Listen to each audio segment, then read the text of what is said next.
करेलों को काट के आपने पानी में डालना है और फिर देखिएगा इसका कमाल।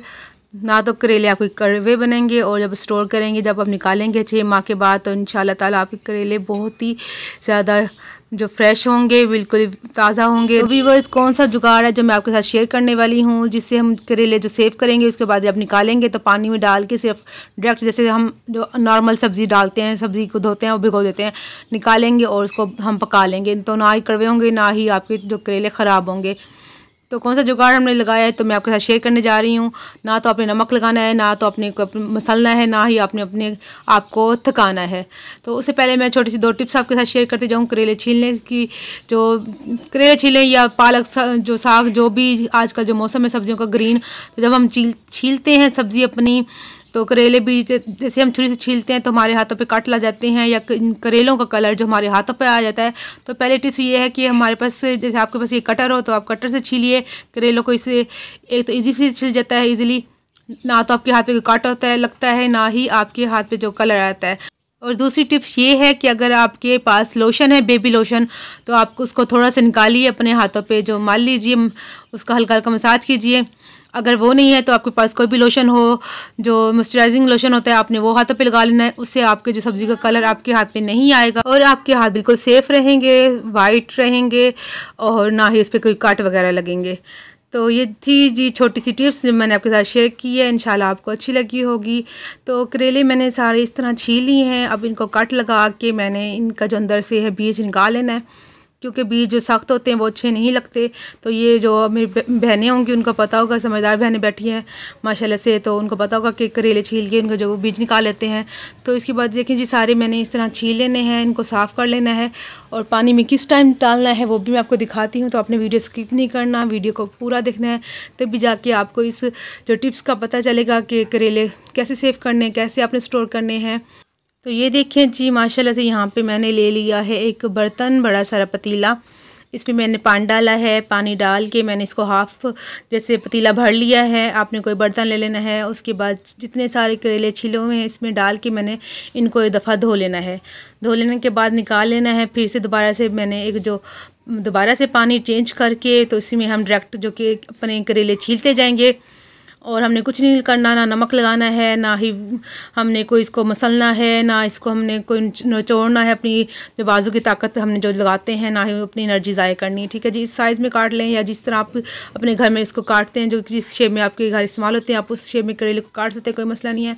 तो ये देखिए जी, सारे करेले मैंने इस तरह काट लिए हैं। अगर आप जैसे पका रहे हैं करेले को या करेले प्याज, तो जैसे अब ये डले पड़े हैं, 15 मिनट आपने इनको भिगो के रखना है।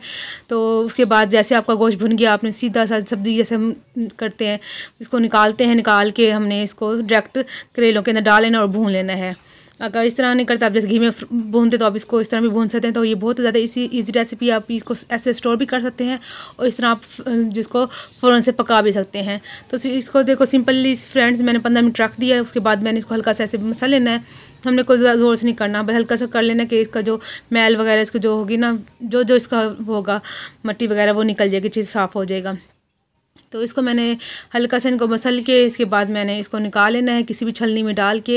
ये देखिए जिसका पानी जो है सारा, इसका जो छिलके वगैरह जैसे लग जाते हैं ना, इनको अच्छे से साफ़ कर लेना है।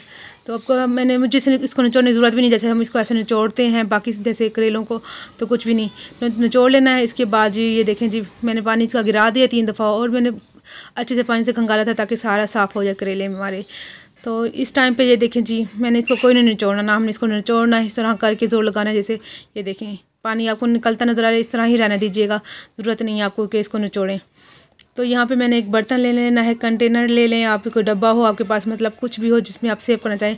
तो शॉपर मत लीजिएगा, शॉपर ये थैलियाँ जैसे प्लास्टिक की, वो उससे ये होता है जैसे लाइट वगैरह मर जाती तो दोबारा से वो उसका जो पानी जो है निकलना स्टार्ट हो जाता है, हमारी सब्ज़ी ख़राब हो जाती है। इस तरह की जो अच्छे नहीं रहते, पूरे जो 6 माह में हमारे करेले वो टेस्ट नहीं रहता, फ्रेश नहीं रहते। इस तरह करने से, डब्बे में रखने से एक तो करेले आपके सेफ़ रहेंगे, और जब निकालेंगे ना तो कड़वे होंगे, ना ही इनका जो जैसे करेले ढीले सी होते हैं, इनका पानी निकलने से सब्ज़ी ख़राब हो जाती है। ये बिल्कुल फ्रेश रहेंगे इंशाल्लाह ताला और पकाएंगे बहुत ज़्यादा मज़ेदार। आप जैसे आप सर्दियों में भी इंजॉय करें करेले, क्योंकि सर्दी में तो नहीं होते ना करेले, तो आप मज़े से इंजॉय करें। जो शुगर के मरीज़ हैं उनके लिए बहुत ज़्यादा फ़ायदेमंद होते हैं, वो भी अपने लिए इस तरह सेव कर के रख सकते हैं और पूरी सर्दियाँ खा सकते हैं। मैंने भी माशाल्लाह से 5 किलो जो सेव किए हैं, क्योंकि मुझे बहुत ज़्यादा पसंद है, हमारे फैमिली में सबको पसंद है। तो ये देखें नॉर्मल आपके सामने मैं करी, मैंने कोई नहीं निचोड़ा, ना नमक लगाया ना कुछ ही। और जब मैं निकालूंगी इसको, जब भी पकाना होगा सर्दियों में, महीने के बाद 2 महीने बाद जब भी मुझे ज़रूरत पड़ेगी, तो मैंने सिंपल से इसको निकालना है और गोश्त भूनना है। इसको डायरेक्ट पहले पानी में डाल दूँगी, उसके बाद जैसे हल्का सा जैसे इसको छलनी में डाल के उसके बाद में घी में डाल के भून के इसको पका लूँगी। तो माशाल्लाह से बहुत अच्छे बनते हैं। मैं हर साल ऐसे करती हूँ, तो मैंने सोचा कि अपने व्यूवर्स के साथ ये जो टिप्स है, अपनी रेसिपी है, मैं शेयर करूँ, ताकि जो जैसे मुझे फ़ायदा मिलता है मेरे व्यूवर्स को भी फ़ायदा मिले। तो आपने कमेंट में मुझे ज़रूर बताना है कि आपको मेरी आज की टिप्स, आज की रेसिपी कैसी लगी। तो मिलते हैं नेक्स्ट वीडियो में एक नए वीडियो के साथ। आप अपना बहुत सा ख्याल रखिएगा। अल्लाह हाफिज़।